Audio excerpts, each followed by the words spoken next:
Obrigada, Aldo, até mais. estamos aqui aguardando a coletiva do presidente Donald Trump. A qualquer momento essa coletiva pode começar e a gente coloca no ar aqui para quem está nos acompanhando. A gente interrompe tudo que a gente estiver fazendo por aqui.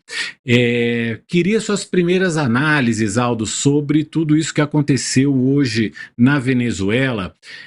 E também sobre o posicionamento do presidente Lula. O presidente Lula publicou logo mais cedo um texto dizendo que é inadmissível, é uma intervenção num país soberano, que o direito internacional precisa ser preservado. Você está vendo aí na sua tela o post do presidente Lula dizendo: atacar países em flagrante violação do direito internacional é o primeiro passo para um mundo de violência, caos e instabilidade, onde a lei do mais forte prevalece sobre o multilateralismo.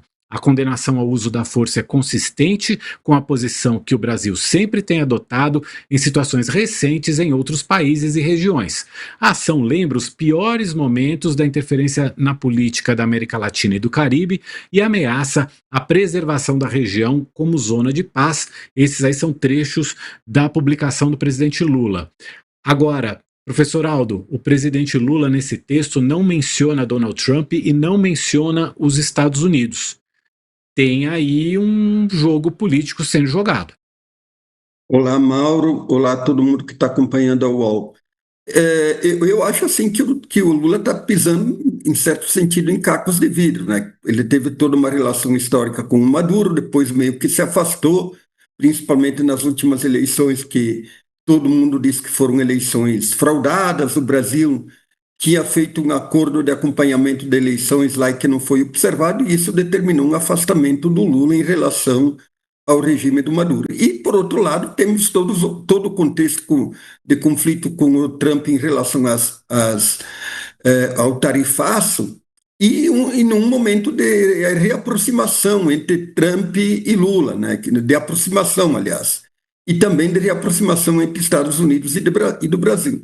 Então, o que o Lula fez nessa nota? Ele afirmou os princípios gerais do Brasil, que seriam independente meio que de qualquer governo, de qualquer situação, quer dizer que são princípios vinculados à Carta de Direitos da ONU, afirmando o princípio da soberania, da autodeterminação, do direito à defesa, da não agressão, da solução pacífica dos conflitos, tudo mais tal. Então, esses são princípios que valem para qualquer situação.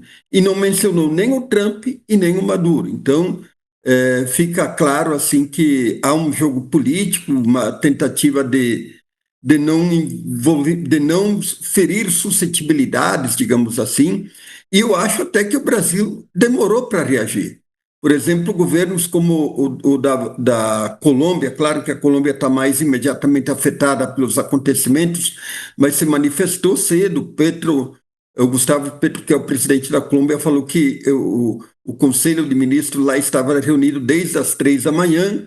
Aqui aconteceu uma reunião só às 10 horas, a Argentina já tinha se manifestado, o Chile já tinha se manifestado, tudo mais tal. E isso, de certa forma, mostra um pouco uma perda de liderança do Brasil, né? Claro que se houver toda uma transição, tudo mais tal, o Brasil pode recuperar esse papel digamos assim, de mediação, tudo mais tal, mas é evidente que não é uma posição lá muito confortável e também não é uma posição que busque um protagonismo, uma liderança em torno dos acontecimentos que estão ocorrendo na Venezuela.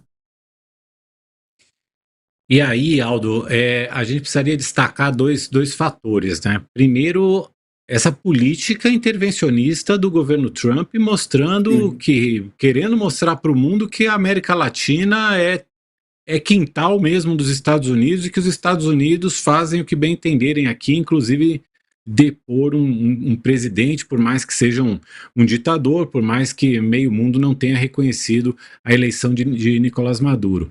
E segundo, a gente tentar decifrar um pouco de quais são as reais intenções de Donald Trump com isso, né? Porque a questão da Venezuela não é uma questão assim tão urgente como, por exemplo, a questão da Ucrânia, a questão do Oriente Médio, até a questão do Irã, que está lá pegando fogo nesse momento.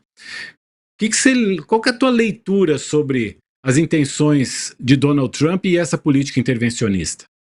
Bom, do ponto de vista do direito internacional, não há dúvida que a ação tem que ser condenada, né, de forma contundente. Quer dizer, o Trump e os Estados Unidos estão violando todos os princípios da ONU. Quer dizer, agora, veja o seguinte, quer dizer, em que contexto que essa ação ocorre, né? Ela ocorre num contexto de redefinição da geopolítica global.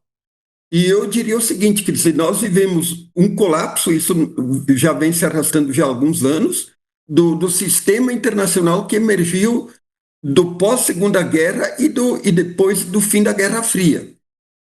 E nesse redesenho da geopolítica global, há um elemento, há um vácuo, digamos assim, de coordenação e de poder global.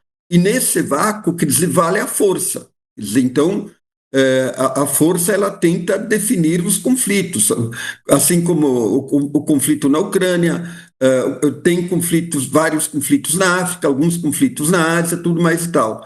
E o Trump, quer dizer, no documento recente de defesa nacional que ele emitiu, quer dizer, fica claro que ele define uma zona de influência. Quer dizer, então, qual que é a concepção de fundo? Os Estados Unidos entendem que os principais países, os principais jogadores do mundo, que seriam China, Rússia e Estados Unidos, não se sabe bem como é que fica a posição da Europa nisso, têm direito às zonas de influência. Cada área poderia exercer um poder quase que imperial em suas zonas de influência, e aí, nesse sentido, também usando a força. E no caso específico da Venezuela e da América Latina, eu acho assim que todo mundo está falando no petróleo, mas eu acho que não é só o petróleo. O petróleo pode ser um ingrediente importante, a indústria petrolífera venezuelana está colapsada, sucateada, e isso desperta interesse de investimentos de empresas norte-americanas, mas existe o problema dessa nova política, nesse novo desenho da geopolítica global. E o Trump entende que a América Latina é área de influência dos Estados Unidos. E, nesse sentido, essa ação ela visa deslocar, do meu ponto de vista, também a influência, primeiro da China e, em segundo lugar, da Rússia. E isso faz parte de uma política mais geral aqui da América Latina, porque a China hoje ela é ou o primeiro ou o segundo parceiro comercial de praticamente todos os países da América Latina. Então, como é que os Estados Unidos vão tentar recuperar essa hegemonia, né? Eu acho que que vai depender da calibragem que cada governo local vai ter em relação aos Estados Unidos. Então, por exemplo, se o governo Lula não for hostil aos interesses norte-americanos, então não há problema que o governo Lula seja de esquerda, de centro-esquerda e assim por diante. Não era a mesma coisa do governo da Venezuela, aparentemente o governo da Colômbia, que também está numa fase final, ele é mais hostil ao governo norte-americano, tudo mais tal. Então, eu acho que vai depender, claro que o Trump ele tem uma preferência geral por governos de direita, agora não necessariamente ele vai ter más relações com o Brasil, porque tem um governo de centro-esquerda, se esse governo não for um incômodo aos interesses norte-americanos. Eu vejo um pouco, em linhas muito gerais, esse tipo de jogo que estaria ocorrendo. A gente está conectado agora com o Carlos Ron, que é do Instituto Simão Bolívar, e que vai falar com a gente diretamente de Caracas, da capital venezuelana. Carlos, muito obrigado por participar aqui do All News. Eu não sei se a conexão do Carlos tá ok, se o Carlos nos ouve.